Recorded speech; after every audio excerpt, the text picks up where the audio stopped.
하나님의 말씀은 창세기 18장 10절에서부터 15절까지 다 같이 한 목소리로 읽겠습니다. 그가 이르되 내년 이맘때에 내가 반드시 내게로 돌아오리니 내 아내 사라에게 아들이 있으리라 하시니 사라가 그 뒤 장막문에서 들었더라.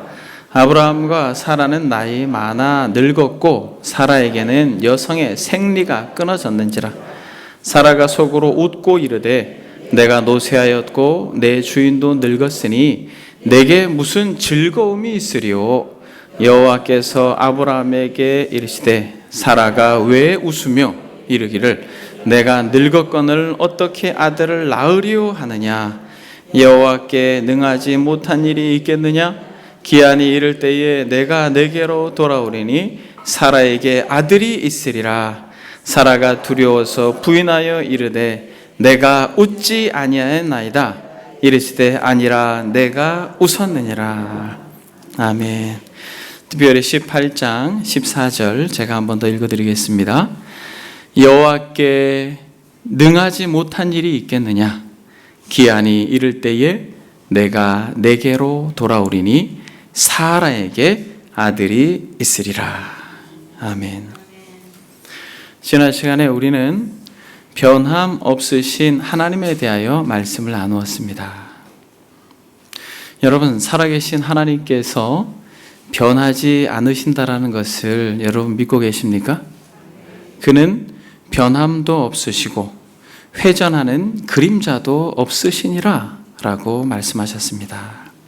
영원하신 하나님께서 시간을 초월해 계신 그 하나님은 변함이 없는 분이라는 것이에요. 이 세상의 것들은 쉽게 변합니다.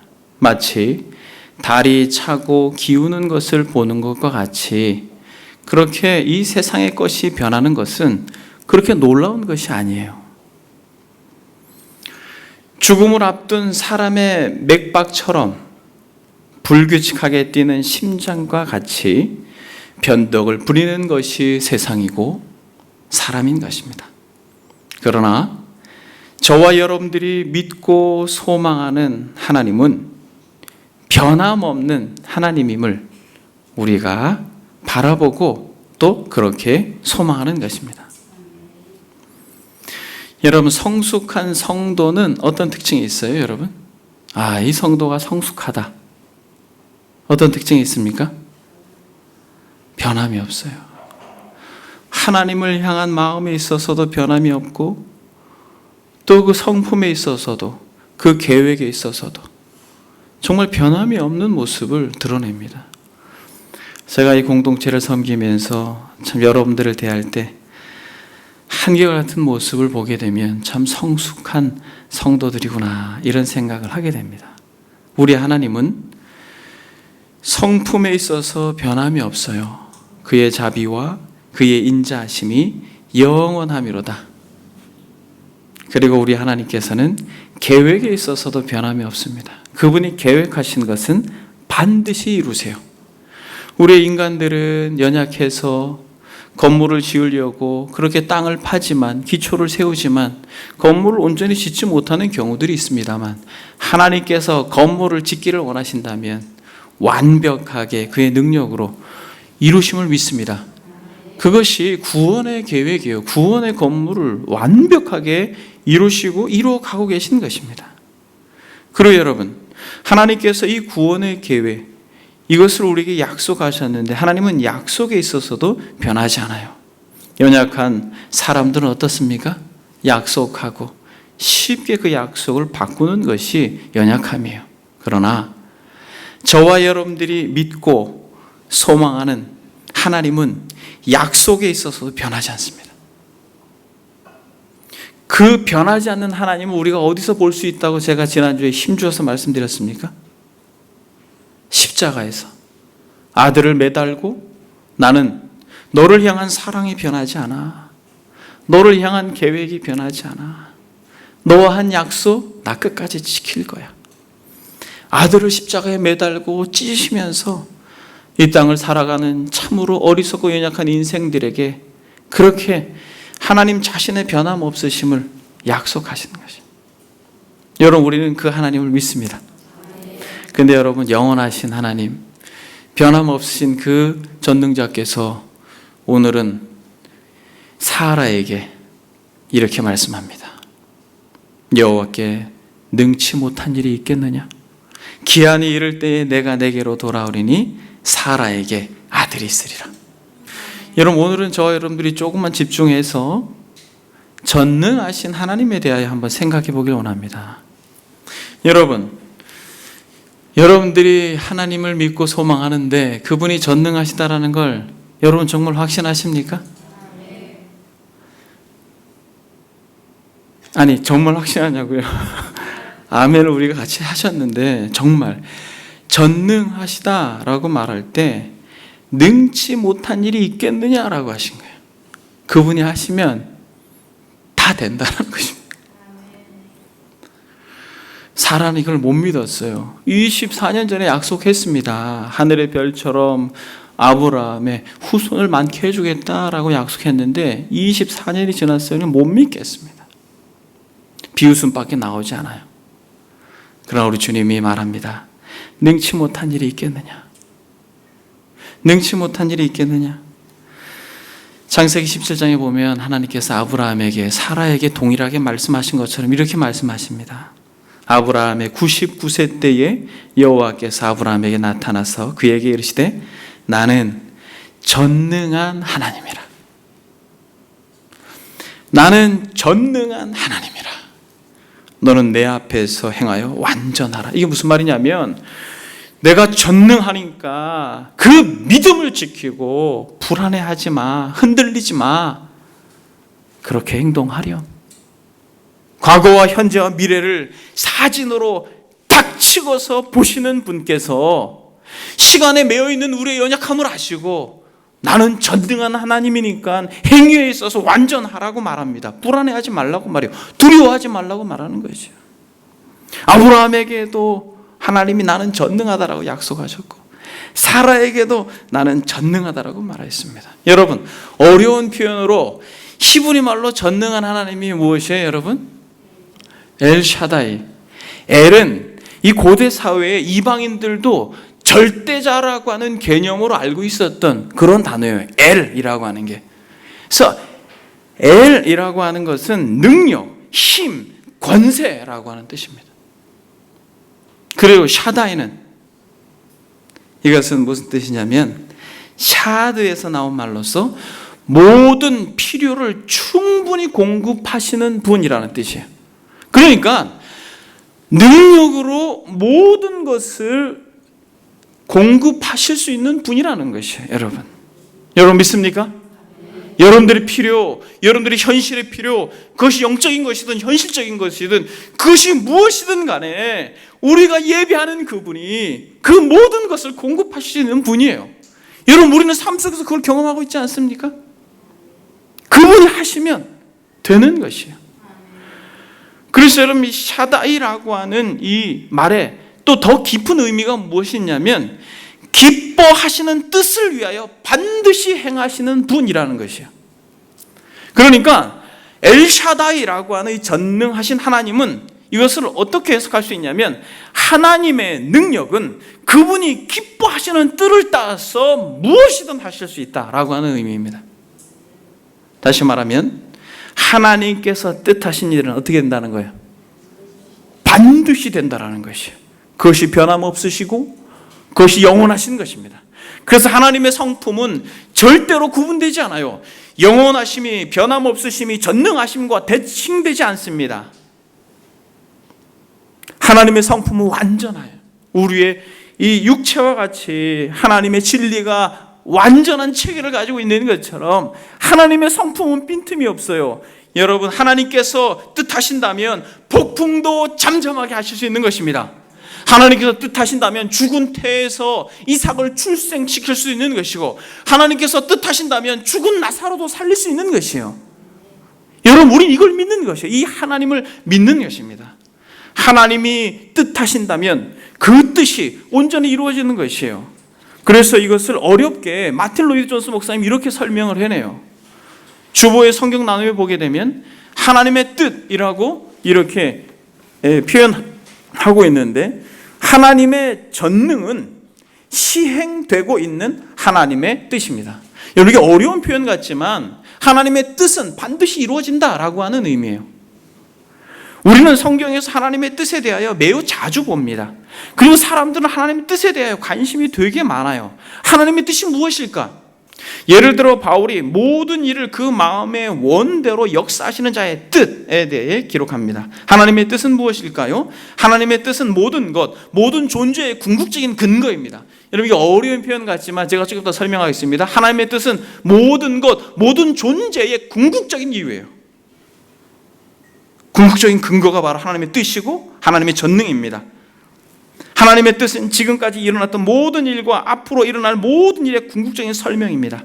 하나님의 뜻은 하나님의 영광스러운 존재의 다른 모든 속성들과 완전히 조화를 이루지 않고는 절대로 실행되지 않습니다.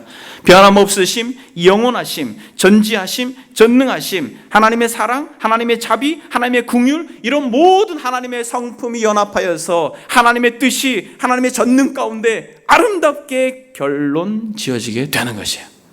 여러분, 그러니까 여러분들이 존재하는 것, 이 교회가 존재하는 것, 이 우주 만물이 존재하는 것, 이 모든 것은 하나님의 뜻 가운데 그의 전능하심이 발현되어지는 현장이라는 거예요. 이게 어렵죠. 간단하게 말하면 하나님의 전능은 시행되어지고 있는 하나님의 뜻이라는 거예요. 그래서 하나님의 전능하심은 창조와 구속이라고 하는 굉장히 큰 두 개의 축 속에서 하나님의 전능하심이 나타납니다. 창조와 구속. 여러분, 한번 생각해 보겠습니다. 하나님께서 빛이 있으라 라고 말씀하신 거 어떻게 되셨어요? 빛이 있었죠. 그리고 하나님께서 물과 묻을 나누시고 태양을 다시고 지구를 창조하시고 달을 만드시고 행성들을 정확한 궤도를 따라서 운행하시면서 모든 것이 지구의 포커스가 되어 있고 지구의 생명체들이 존재할 수 있도록 모든 것들을 그의 권능의 팔로 붙들고 있는 것이 전능이라는 것이에요. 한 가지만 예를 들어서 여러분들에게 말씀을 드리겠습니다. 여러분, 지구가 가만히 있습니까? 돌고 있습니까? 어딜 돌고 있어요? 태양을 돌고 스스로 돌고. 그렇죠. 그것을 전문적인 용어로 뭐라고 말합니까? 지구가 공전과 자전을 하고 있다라고 말합니다. 여러분, 지구가 태양을 중심으로 돌고 있는데 몇 킬로로, 시속 몇 킬로로 돌고 있는지 아세요? 10만 7천 킬로로 돌고 있답니다. 그러니까 1시간에 지구가 얼마를 간다는 거예요? 10만 킬로 이상을 간다는 거예요. 여러분, 운전을 하시는 분이 잘 아시겠지만 고속도로에서 한 150km로 달리면 어때요? 불안한 것이죠, 여러분. 그런데 그것은 뭐예요? 1시간에 100km를 간다는 얘기예요. 1시간에 150km를 간다는 얘기예요. 그렇게 빨리 달려도. 근데 지구가 태양을 얼마나 빨리 돈다는 얘기예요? 시속 10만 7천 킬로로 달린다는 것입니다. 근데 여러분, 그렇게 빨리 달리는 지구가 차처럼 조금만 느리게 달리면 어떻게 될 것 같아요? 지구가 그 궤도에서 조금만 빨리 달리면 그 궤도에서 이탈되어서 태양으로부터 멀어져 생명체가 살 수 없게 됩니다. 그럼 여러분, 조금만 더 느리게 달리면 지구가 이 10만 7천 킬로에서 조금만 더 느리게 달리면 어떻게 돼요? 태양의 중심에서 끌어당기는 힘 때문에 태양으로 빨려 들어간다는 거예요. 그러니까 여러분, 지금 공전, 지구가 돌고 있는 게 이게 자연스러운 게 아니에요. 이 속도에 아주 조그마한 오차로도 생명이 살 수 없는 상태가 된다는 것입니다. 여러분, 그러면 이 지구가 달리는 것 외에도 스스로 도는 거 있잖아요, 여러분. 이걸 뭐라고 말합니까? 자전이라고 말하죠. 스스로 얼마나 빠르게 돌고 있는지 아세요? 1600km로 돌고 있답니다. 1600km. 그러니까 1시간에 1600km를 갈 수 있도록 피 돌고 있는 거예요. 지구가. 여러분, 지구의 이 자전 속도가 느려지면 어떤 일이 벌어질 것 같아요? 지구가 좀 천천히 돌아요. 여러분, 어떤 일이 벌어질 것 같아요? 지구가 천천히 돌면 낮의 기온은 너무 올라가서 타 죽고 밤에는 너무 추워서 얼어 죽는다는 거예요. 예를 들어서 여러분, 달도 공전과 자전을 하고 있는 걸 알고 계세요? 달. 근데 여러분, 달의 자전 속도와 공전 속도가 어때요? 달은 같아요.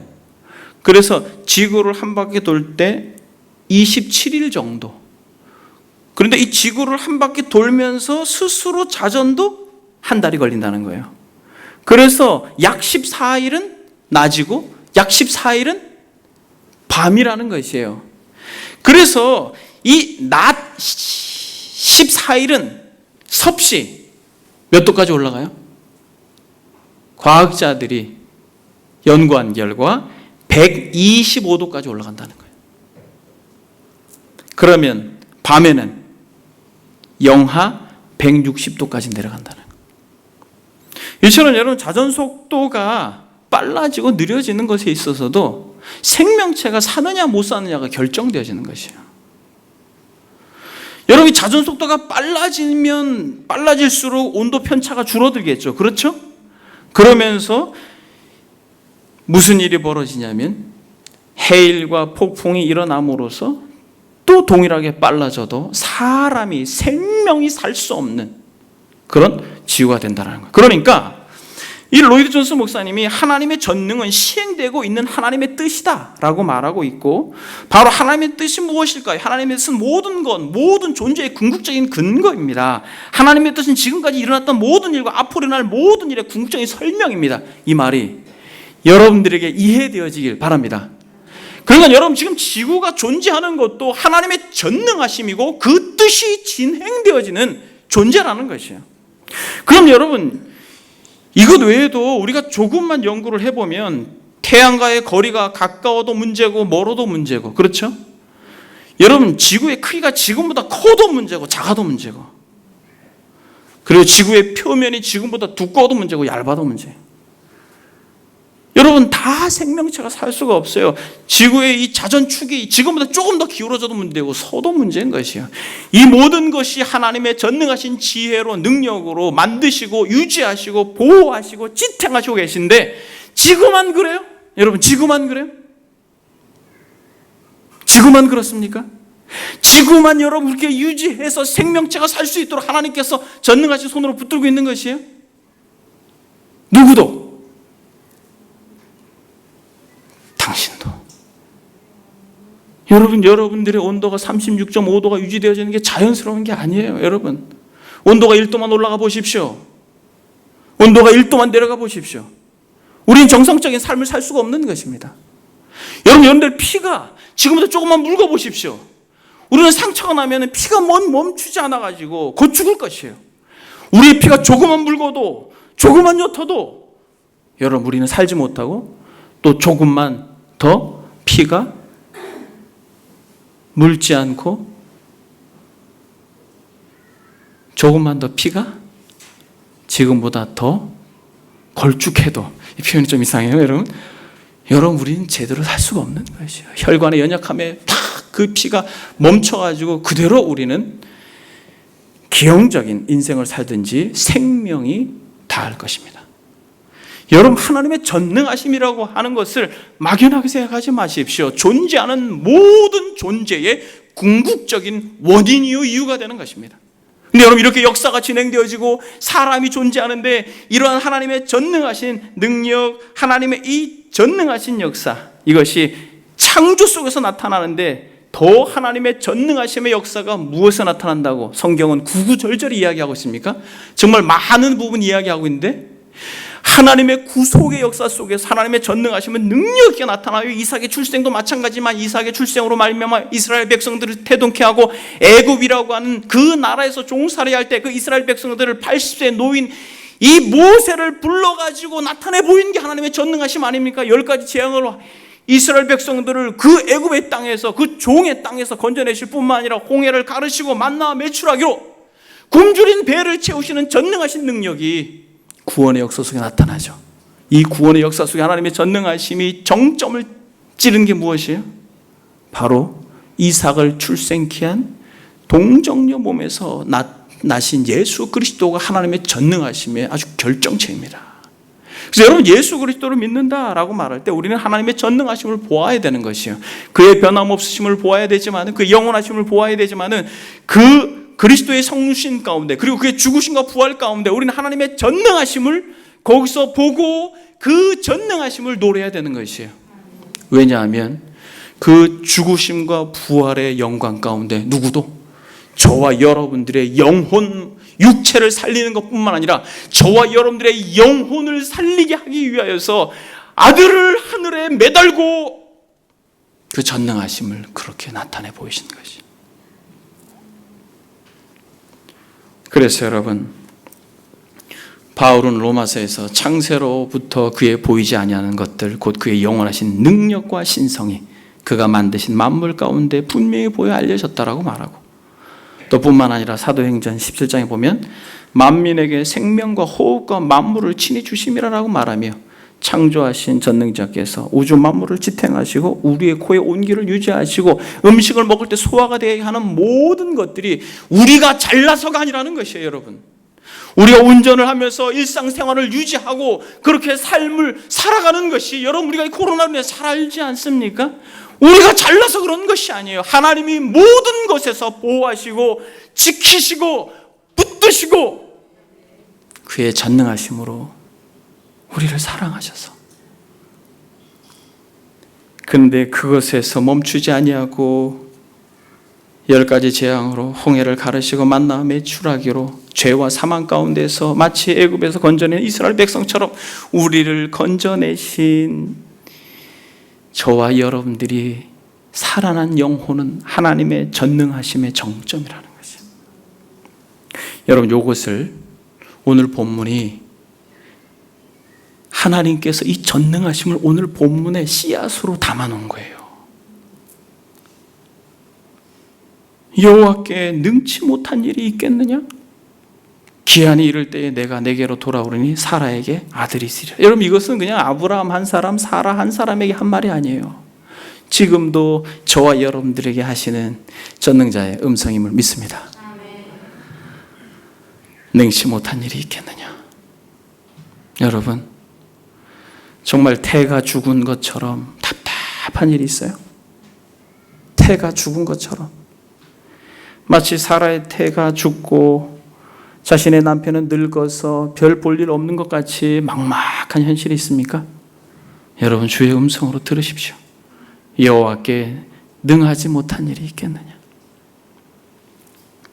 기한이 이를 때에, 하나님이 원하시는 때에, 하나님이 기뻐하시는 뜻을 따라 너희에게 아들을 주리라. 여러분들이 그토록 원하는 아들, 그것이 무엇이라 할지라도 만약 여러분들이 하나님의 기뻐하시는 뜻에 부합하여 그것을 구하고 부르짖을 때에, 하나님은 하나님의 때에 여러분들에게 아들을 주실 것입니다. 그래서 여러분, 이 사라에게 하나님의 창조의 능력을 보이시는 거예요. 무에서 유를 창조하셨듯이 죽은 태에서 생명을 잉태케 하셨죠. 그래서 여러분, 11절에 보니까 아브라함과 사라는 나이가 많아 늙었고 사라에게 여성의 생리가 끊어졌다 이렇게 말합니다. 현실적으로는 불가능해요. 여러분, 이성적으로는, 합리적으로 생각을 하면 불가능해요. 사라의 행동이 당연합니다.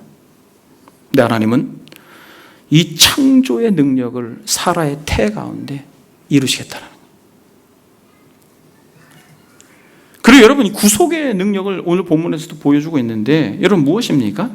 불신으로 가득 찬 이 사라 있잖아요. 비웃고 있는 누구를? 전능하신 하나님을 비웃고 있는 이 사라의 마음, 이 마음, 이 믿음 없는 사라의 마음 가운데 믿음을 하나님이 허락해 주시죠. 12절에 보니까 사라가 속으로 웃어요.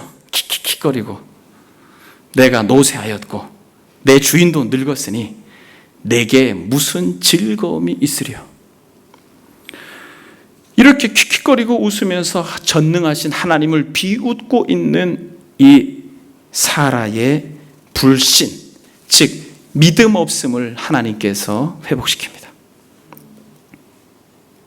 여러분, 이 본문과 동일하게 이 하나님의 창조와 구속의 영광을 여러분 이런 관점에서 보게 되면 많은 복음서의 스토리들이 다 이렇게 적용이 됩니다만, 그 중에 대표적인 사건이 있습니다. 여러분, 생각나는 게 있습니까? 이 아브라함과 사라의 태도와 같이 죽은 태를 여시는 것처럼 하나님께서 죽은 태와 같은 무덤을 여시고 이삭을 태어나게 하셨듯이 나사로를 나오라 라고 말씀하심으로, 빛이 있으라 라고 함으로 빛이 있었던 것처럼 나사로야 나오라 라고 말씀하심으로 그에게 창조의 능력이 역사됐던 것처럼, 요한복음 11장에 보면 예수님이 그토록 사랑했던 나사로, 그의 남매에게 가셔서 동일한 기적을 베푸십니다.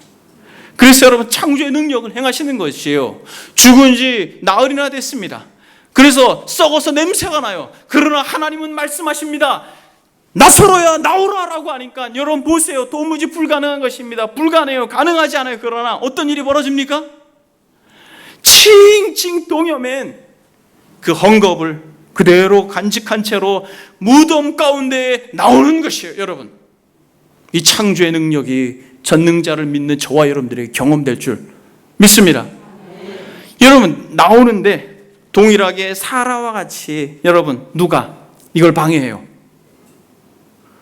마르다가.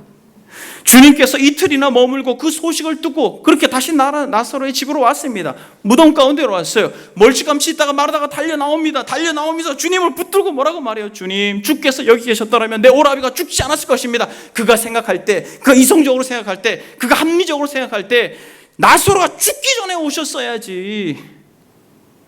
아파서 죽으려고 할 때 사람을 보내서 이 소식을 전했으면 그때 오셔서 말씀하시고 그때 오셔서 고쳐주셨어야지. 이젠 다 끝났습니다. 이젠 다 끝났어요. 불가능해요. 하나님도 할 수 없습니다. 주께서 여기 계셨더라면, 주께서 나사로가 죽기 전에 계셨더라면 나사로가 살았을 것인데.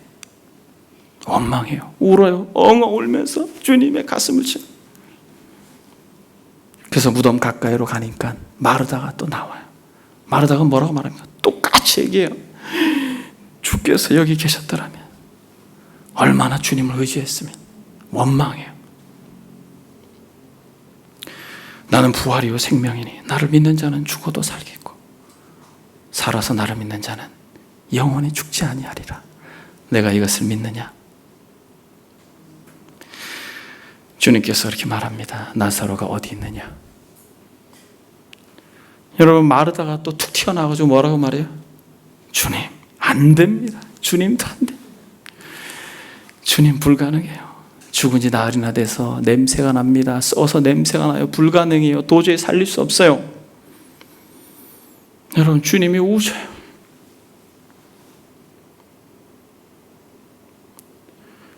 돌을 옮겨 놓으라라고 말씀하시고 주님은 창조의 능력을 나타내십니다. 나사로는 죽음을 이기고 무덤에서 나옵니다. 누구처럼? 우리 주 예수 그리스도처럼. 주님의 죽으심과 부활을 예표하는 것이지만 나와요. 그리고 놀랍게도 믿음 없었던 마르다의 마음속에 무엇을 심어줘요? 믿음을 심어줍니다. 여러분, 여기서 되게 중요한 질문을 제가 한 가지 여러분들에게 던질게요. 여러분, 저를 한번 집중해서 봐보십시오. 여러분, 하나님께서 말씀으로 천지를 창조하시고 지탱하고 계신 게 더 쉬울까요? 아니면 고집불통인 인생들의 믿음을 다시 견고히 하는 게 더 힘들까요? 여러분, 이 수천 수억의 행성들을 붙들고 운행하시는 것하고 한 사람의 이 고집불통 이성과 합리적인 생각으로 그 자기의 사고에 갇혀서 안 돼. 주님도 안 돼. 하나님께서 내년 이맘때에 너의 태에서 아들이 날 것이다. 아이, 무슨 말씀이에요. 킥킥거리고 비웃는 사라의 믿음을 회복시키는 게 더 쉬울까요? 여러분, 이 죽은 태에서 이삭을 출생시키는 게 더 쉬울까요? 여러분, 이건 저와 여러분들에게 굉장히 중요한 메시지를 던지고 있는 것이죠. 여러분, 한번 여러분들의 현실을 한번 보십시오. 하나님을 믿는다고 하지만 여러분들의 이 죽은 태와 같은 현실 가운데 좌절하고 계시지 않습니까? 낙담하고 계시지 않아요? 마치 무덤에 갇혀있는 죽은 나사로를 바라보며 그저 하염없이 울고, 누구도 예수님도 불가능할 것처럼 안 됩니다, 죽으니 나흘이나 됐습니다, 안 돼요 라고 여러분들이 마음을 닫고 있지 않습니까? 여러분, 우주 만물을 창조하실 때는 방해거리가 없었어요. 여러분, 빛이 있으라 하니까 빛이 있었어요. 여러분, 태양을 매달 때에 여러분 그 누구도 방해하지 않았습니다. 하나님은 창조의 능력을 마음껏 발휘하셨어요. 그의 전능하심으로. 그런데 떨어진 믿음을 일으키는 것은 얼마나 많은 방해들이 있어요? 여러분, 얼마나 많은 방해들이 있습니까?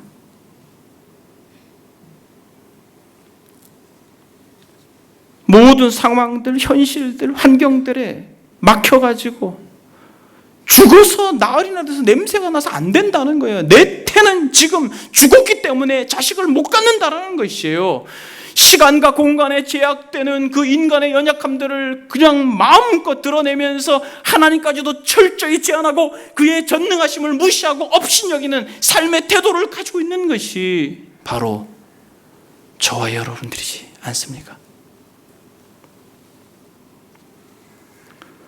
죽은 태를 여는 것보다 죽어있는 믿음을 살리는 것이 더 어렵고, 죽은 나사로를 살리는 것보다 죽어있는 마르다의 마음을 회복시키는 것이 더 어려운 것이. 사랑하는 여러분, 눈을 뜨십시오. 그리고 전능자를 바라보십시오. 여러분들의 이성적인 판단, 태가 닫히고 문이 닫히고 죽어서 냄새가 나고 하는 여러분들의 현실을 바라보면서 좌절하고 절망해 계시지 마십시오. 눈을 뜨시고 전능자를 바라볼 수 있길 소망합니다.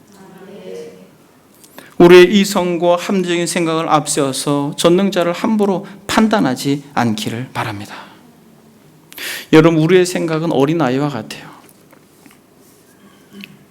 우리의 생각은 정말 어린아이와 같아요. 지혜가 없어요. 우리 막내 아들한테 아버지께서 10,000원짜리를 선물로 주었어요. 그래서 10,000원짜리를 늘 주머니에 넣고 다녔습니다. 그래서 딸 아이랑 가게에 가서 물건을 사는데 딸아이가 돈이 없다니까 아들이 선심을 써요. 이걸로 사. 그런데 놀라운 것은 하나짜리가 3개가 됐어요. 10,000원짜리가 3,000 몇백 원으로 늘어난 거예요. 너무 좋아하는 거예요. 너무 좋아요. 그거를 머리맡에 계속 두고 있는 거죠. 형이 2,000원을 빌려 썼어요. 동생은 2,000원짜리를 주머니에 계속 넣고 다니는 거예요. 근데 어제 유아실에선가 어디선가 잊어버렸다고 계속 저한테 2,000원이 어디로 갔냐고 계속 이야기를 하는 거예요. 여러분, 이게 우리의 모습이지 않습니까?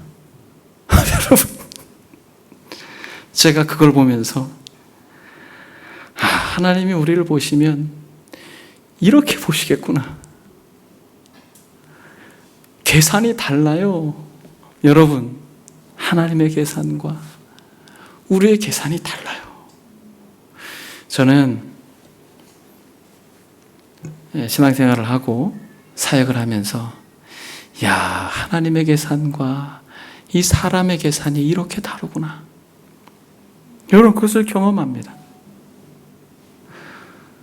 우리는 미련하게 하나가 돼서 이것이 세계가 돼서 기쁘고, 이런 어떻게 보면은 진짜 우리의 아주 얄팍한 이성으로 판단하면서 계획하고 우리의 인생을 설계하지만, 사랑하는 여러분, 그 아주 작은 마음을 내려놓고 정말 마음이 넓으신 하나님께 여러분들의 마음을 내어드리시길 바랍니다. 제가 아들에게 1,000원짜리 10개를 주고 싶더라고요. 너무 귀여워요. 이게 어디 갔는지 모르겠어요. 여러분, 이런 하나님의 전능하신 능력이 우주 만물을 창조하시는 것에서 멈추지 않고 이렇게 지구를 보존하시는 것은 생명을 살리기 위함인데, 단순히 육체의 생명을 살리기 위함이 아니라 영혼을 살리기 위하여 역사를 지금까지 붙들고 계신다는 거예요. 이게 하나님의 기쁘신 뜻이라는 거예요. 여러분, 우리가 이걸 알게 될 때 우리는 그분이 기뻐하시는 뜻에 만약 우리의 마음이 부합만 되면, 여러분, 우리는 지금도 기적을 볼 수 있어요. 여러분, 이게 무슨 말인지 성령께서 여러분들에게 깨닫게 해주신 은혜가 있기를 바랍니다.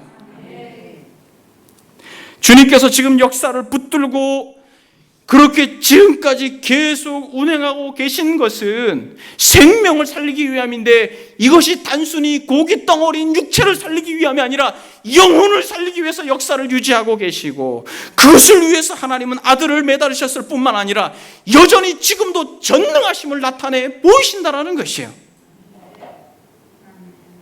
그래서 영혼을 살리는 데 있어서 만약 여러분들이 너무나도 막연한 것이어도 그것을 부르짖을 때, 만약 그것이 아버지의 뜻이고 그것이 아버지의 계획이고 그것이 아버지의 그 마음속에 있는 정말 그 심장이라면, 너무나도 어처구니 없는 것이라도 죽은 태도 여시고 죽은 나사로도 살리는 것이 지금도 가능하다라는 것이에요.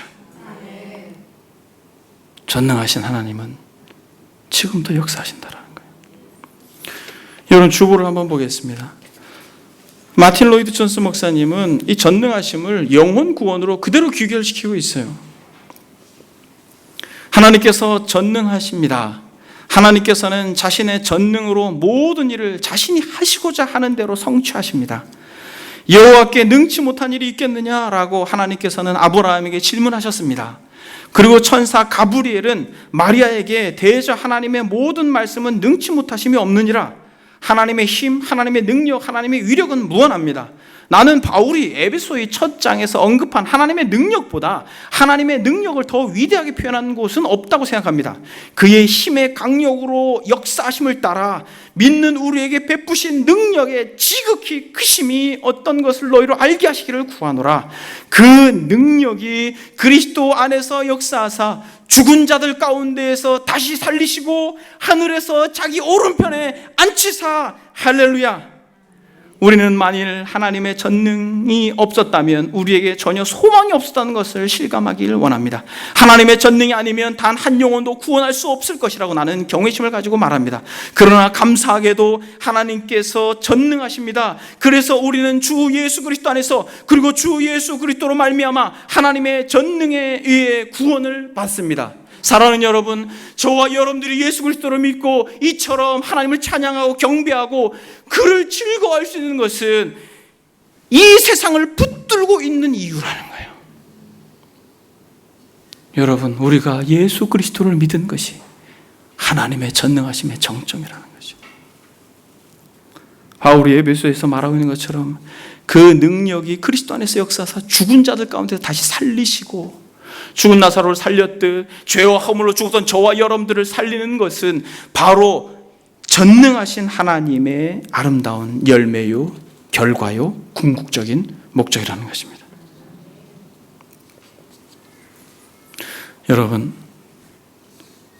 여러분들은 하나님의 전능하심을 믿으십니까?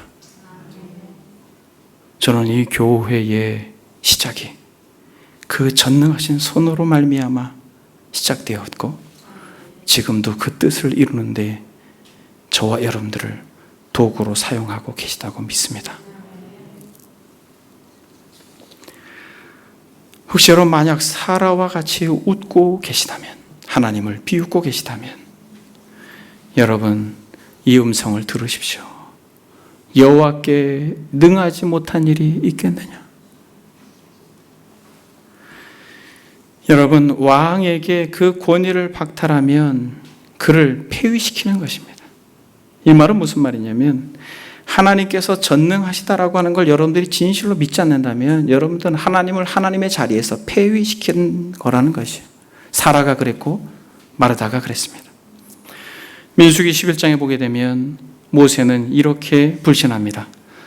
나와 함께 있는 이 백성의 보행자가 60만 명이 온데 주의 말씀이 1개월간 고기를 주어 먹게 하겠다고 하오니 그들 위하여 양떼나 소떼를 잡은들 족하오며 바다의 모든 고기를 모은들 족하오리까 60만 장정만 60만이고 200만이 되는 이 이스라엘 백성들을 광야에서 먹을 것이 없어서 하나님 앞에 원망하고 있는 것이에요. 양떼를 잡은들 소떼를 잡은들 바다의 고기를 모은들 족하겠습니까? 가능합니까 하나님? 마르다와 같이 사라와 같이 가능합니까? 이것이 가능합니까? 라고 말할 때 여호와께서 모세에게 이렇게 말합니다. 여호와의 손이 짧아졌느냐? 여러분, 하나님은 바람을 부셔서 메추라기 떼를 2규빗이나 되도록 쌓았어요. 2규빗이 얼마만큼입니까? 거의 1m 가까이 돼요. 그렇게 그냥 닭 같은 고기들을 쌓아두셨어요. 그리고 막 코에서 이 고기 냄새가 날 정도로 고기를 먹이셨습니다. 여러분, 몇 가지만 적용하고 말씀을 마치겠습니다. 여러분, 현실이 너무 막막하고 불가능해 보입니까? 여러분들의 사업, 여러분들의 일터, 여러분들의 자녀들, 아니면 여러분들의 건강, 무엇이라 할지라도 여러분들에게 막막하게 마치 죽은 태와 같은 것이 있습니까? 만약 하나님의 전능하심을 믿고 그분의 기뻐하시는 뜻과 여러분들의 뜻이 부합되면 죽은 태의 문이 열리고 죽은 나사로의 무덤이 열리듯 여러분들의 인생이 열릴 것입니다. 혹시 여러분 오랫동안 누군가의 구원을 위해 기도하고 그러나 너무너무 그들의 영혼이 변화되지 않아서 고통하는 분이 계십니까? 여러분, 24년이 지나 절망 가운데 있는 이 사라의 마음을 하나님이 만져주었습니다. 여러분, 믿고 구하는 자마다 그것이 하나님의 뜻에 부합된다면 하나님은 역사하실 것입니다. 혹시 여러분 영적으로 자주 죄의 수렁에 빠지는 분이 계십니까? 믿음이 약해지는 분이 계시다면 여러분 하나님을 바라보십시오. 그리고 예수 그리스도를 십자가에 매달으신 하나님의 변함없으신 사랑과 그분의 전능하심을 여러분들이 기대하십시오. 그렇다면 여러분들을 짓누르고 있는 불신앙에서 회복될 것입니다. 말씀을 정리합니다. 여러분, 우리가 지금도 기적을 볼 수 있습니다. 하나님의 전능하심을 우리가 날마다 경험할 수 있습니다. 하나님의 뜻이 우리의 뜻이 될 때, 하나님의 기쁨이 우리의 기쁨이 될 때, 하나님의 원함이 우리의 원함이 될 때, 우리는 지금도 21세기인 지금도 기적을 볼 수 있을 것입니다. 하나님의 전능하신 권능의 팔을 우리의 삶 속에 날마다 경험함으로써 야고보 사도가 말한 것처럼 주의 뜻이면 우리가 살기도 하고 이것이나 저것을 하리라. 주의 뜻이면 우리가 살기도 하고 이것도 하고 저것도 하리라. 기도하겠습니다.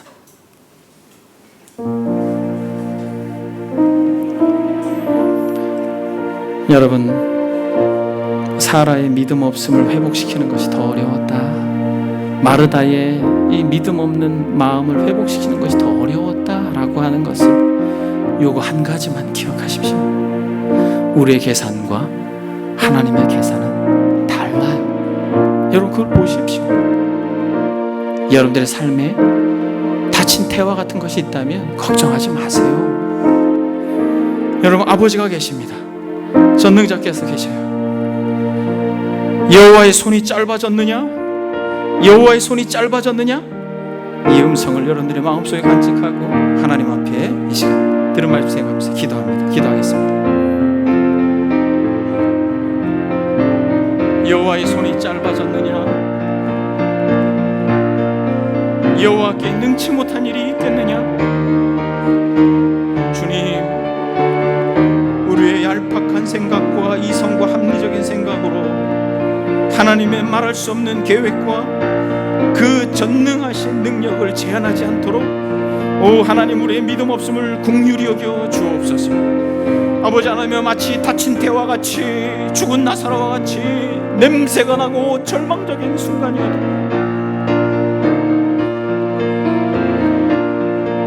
내가 믿으면 하나님의 영광을 보리라. 내가 믿으면 하나님의 영광을 보리라. 주님 참으로 믿음 없는 마르다와 마리아에게 그렇게 말씀하심으로 격려하셨대. 주여 우리에게 믿음을 주십시오. 우리의 믿음 없음을 긍휼히 여겨 주십시오. 아버지 하나님이 우리 사랑하는 지체들의 마음속에 믿음을 더해 주십시오.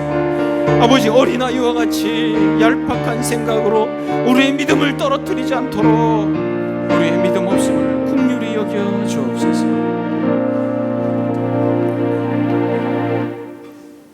여호와께서 모세에게 이르시되 여호와의 손이 짧아졌느냐? 여호와의 손이 짧아졌느냐?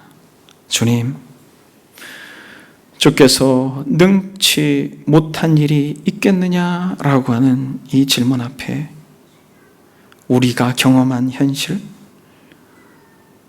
또 우리가 생각하는 판단과 합리적인 이성적 사고로 하나님의 전능하심을 제한한 어리석음에서 우리를 건져 주옵소서. 우리의 믿음 없음을 긍휼히 여겨 주시고 믿음으로 전능자를 바라보며 마치 요단의 발을 디뎠던 이스라엘처럼 우리 사랑하는 권속들도 믿음으로 하나님을 바라보고 그 칠흑같이 어두운 현실 앞에 매여 있지 아니하고 가슴을 펴고 일어나 하나님을 바라볼 수 있도록, 전능하신 하나님을 바라볼 수 있도록 주께서 은혜를 더하여 주옵소서. 감사드리며 살아계신 예수 그리스도 걸어가신 이름 받들어 기도드립니다. 아멘.